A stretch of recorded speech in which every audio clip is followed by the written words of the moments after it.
నమస్తే, welcome to Sakshi business. భారతీయులకు బంగారం అంటే అత్యంత ప్రీతి. దాన్ని ఒక పెట్టుబడి సాధనంగా కూడా చూస్తారు. ముఖ్యంగా మహిళలైతే బంగారు ఆభరణాలు ధరించడానికి ఇష్టపడతారు. ఈ నేపథ్యంలో రోజు బంగారం ధరలు ఎలా ఉన్నాయో గమనిస్తూ ఉంటారు. అయితే దేశంలో బంగారం 90% దిగుమతుల ద్వారానే సమకూరుతోంది. 2022 ఏడాదిలో విదేశాల నుంచి దాదాపు 706 టన్నుల బంగారాన్ని దిగుమతి చేసుకుంది భారత్. ఇందుకోసం దాదాపు $36.6 బిలియన్ వెచ్చించింది. బంగారంపై భారతీయులకు ఉన్న ఆసక్తిని గ్రహించిన భూటాన్ భారతీయ పర్యాటకులను ఆకర్షించేందుకు బంపర్ ఆఫర్ ప్రకటించింది. ఫుయం షోలింగ్ తింపులకు వచ్చేవారు ఎలాంటి ట్యాక్స్ లేకుండానే బంగారం కొనుగోలు చేసేందుకు అనుమతిస్తోంది. దీంతో భారత్లో కంటే తక్కువ ధరకే అక్కడ బంగారం కొనుక్కోవచ్చు. భూటాన్ దేశ నూతన సంవత్సరం భూటాన్ రాజు జన్మదినాన్ని పురస్కరించుకుని ఫిబ్రవరి 21న ఆ దేశ ప్రభుత్వం ఈ నిర్ణయం తీసుకుంది. దీని ద్వారా తమ పర్యాటక ఆదాయాన్ని పెంచుకోవాలని భావిస్తోంది. ఈ మేరకు భూటాన్ అధికారిక పత్రిక డైలీ కౌన్సిల్ ప్రచురించింది.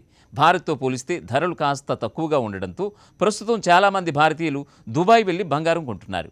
ప్రస్తుతం ఉన్న ధర ప్రకారం భారత్లో 24 క్యారెట్ల బంగారం 10 గ్రాములకు $55,600 పైగానే ఉంది. అదే భూటాన్లో అయితే 10 గ్రాముల బంగారం దాదాపు $37,588.49 ఉంది. అంటే భారతీయులు $37,588కి తులం బంగారం కొనుక్కోవచ్చన్నమాట. భూటాన్లో భారతీయులు పన్నురహిత బంగారం కొనుగోలు చేయాలంటే సస్టైనబుల్ డెవలప్మెంట్ ఫీ కింద $1,200 నుంచి $1,800 చెల్లించాల్సి ఉంటుంది. అలాగే ఆ దేశ ప్రభుత్వం గుర్తింపు పొందిన టూరిస్ట్ సర్టిఫైడ్ హోటల్లో ఒక రాత్రి బస చేయాల్సి ఉంటుంది. టూరిస్టులు అమెరికా డాలర్లతోనూ బంగారం కొనుగోలు చేయవచ్చు.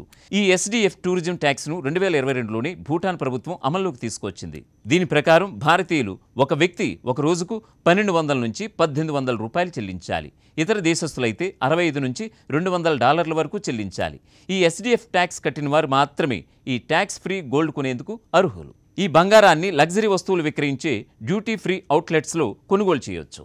కేంద్ర ప్రత్యక్ష పన్నుల బోర్డు కస్టమ్స్ విభాగం నిబంధనల ప్రకారం విదేశాల నుంచి భారత్లోకి మగవారైతే $50,000 విలువైన బంగారం, మహిళలైతే గరిష్టంగా $1,00,000 విలువైన బంగారం తెచ్చుకోవచ్చు. అంతకు మించి తీసుకొస్తే కస్టమ్స్ సుంకాలు చెల్లించాల్సి ఉంటుంది.